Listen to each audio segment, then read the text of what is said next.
Assalamualaikum warahmatullahi wabarakatuh. Perkenalkan, nama saya Rospita Sinamora, salah satu mahasiswi Universitas Tadulako, Fakultas Ilmu Sosial dan Ilmu Politik, program studi Sosiologi dengan stambuk B20119011.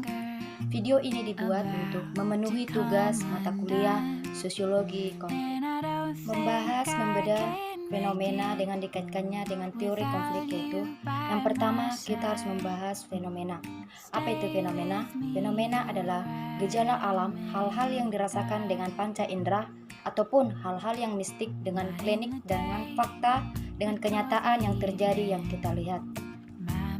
Beralih dari fenomena dan kejadian-kejadian yang terjadi dalam fakta dan nyata yang kita lihat dalam masyarakat, terjadi konflik. Konflik itu selalu terjadi sedangkan perubahan sosial tidak terjadi melalui proses penyelesaian nilai-nilai yang membawa perubahan, tetapi terjadi akibat perubahan konflik yang menghasilkan kompromi-kompromi yang berbeda dengan kondisi semula. Menurut teori konflik ini, kita lihat bahwa yang konstan ataupun yang tetap terjadi dalam kehidupan masyarakat adalah konflik sosial, bukannya perubahan. Perubahan hanyalah merupakan akibat yang dirasakan oleh masyarakat dan terjadi konflik di dalam masyarakat yang nyata, yakni terjadinya pertentangan antara kelas kelompok penguasa dan kelas kelompok tertindas. Oleh karena itu, konflik sosial berlangsung secara terus-menerus dan maka perubahan juga demikian adanya. Jadi salah satu teori dari konflik ini didefinisikan sebagai sekumpulan teori yang menjelaskan peranan konflik, terutama di antara kelompok-kelompok dan kelas-kelas pada kehidupan sosial masyarakat. Dengan digabungkannya dengan fenomena, dikaitkannya dengan teori sosiologi konflik ini, di mana konflik bisa dimaknai sebagai masalah sosial yang muncul akibat perbedaan pandangan dalam masyarakat ataupun negara. Sifat konflik merupakan aspek intrinsik dan tidak dapat dihindari dalam perubahan sosial.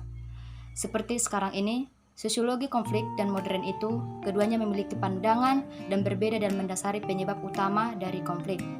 Dengan teori konflik ini, semua dapat mencakup banyak definisi sehingga memerlukan pemetaan dan mempermudah dengan memahaminya. Jadi, membahas teori konflik ini secara yang detail yang kita lihat ini terjadi dalam konflik yang realistis, yang dimana teori konflik realistis ini mengandung tentang bagaimana ataupun memang bisa berujung kekerasan. Konflik realistis merupakan konflik yang muncul dari kekecewaan individu ataupun kelompok ataupun seorang saudara yang kita lihat, yang berunjuk dari kekecewaan itu timbul yang berdasarkan tuntutan yang terjadi dalam hubungan sosial. Tugas ini di mana membedah fenomena yang berkaitannya dengan teori konflik itu. Teori konflik yang berkembang sebagai reaksi teori fungsionalisme struktural. Dari kedua hubungan sosial adalah hubungan yang saling mempengaruhi atau orang, relevansi, keabsahannya dalam menjelaskan fenomena sosial yang lebih kontemporer yang terjadi yang kita lihat dalam kehidupan sosial masyarakat sekarang. Baiklah, hanya ini yang bisa saya jelaskan. Terima kasih. Wassalamualaikum warahmatullahi wabarakatuh.